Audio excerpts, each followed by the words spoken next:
Alright, good morning. Panibagong lakad na naman guys mula rito sa Cafe Alicia, kung saan dito tayo nagmula at pupunta tayo. Diretsuhin natin, tutumbugin natin diretso yung Santa Agueda ng Municipality of Pamplona, na kung saan yung dinadayo ng mga tao na naliligo, no? Doon sa ilog na kung saan ay dinadayo dahil sa lalim nito. Alright, titingnan natin kung ano yung paano ginawa, kung ano yung diskarte ng mga tao para maipsa ng init ng panahon at makapagpalamig sa pamamagitan ng paliligo doon sa Santa Agueda River. There we go!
Ayan, nasa malapit na portion na tayo guys. Ito na, napalapit na po tayo. Okay, so kita-kita natin yung karatula sa pandakutan niya.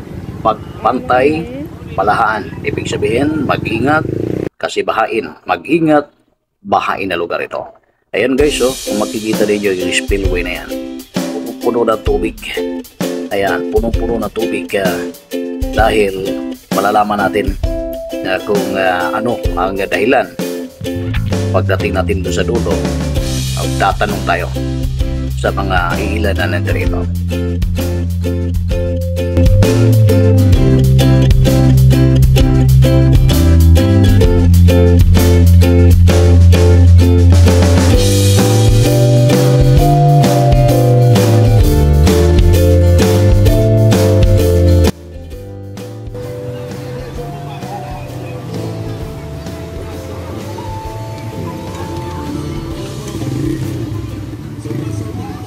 Santa Agueda kani nga subaan normal ra gyud as niya mao na gyud na iya di na mo mabaw mabaw na kuan 10 bunga ra madomingo agi 10 nga na siya para mo lalom unsa ka lalom na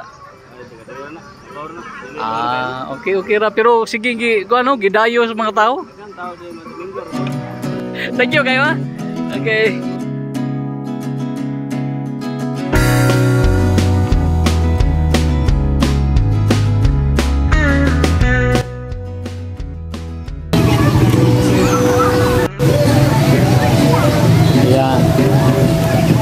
Wala kang choice dyan kundi ang lulusong talaga sa tubig guys.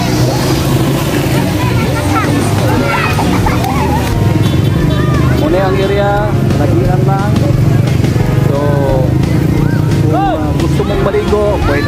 libre way multa para sa tanan.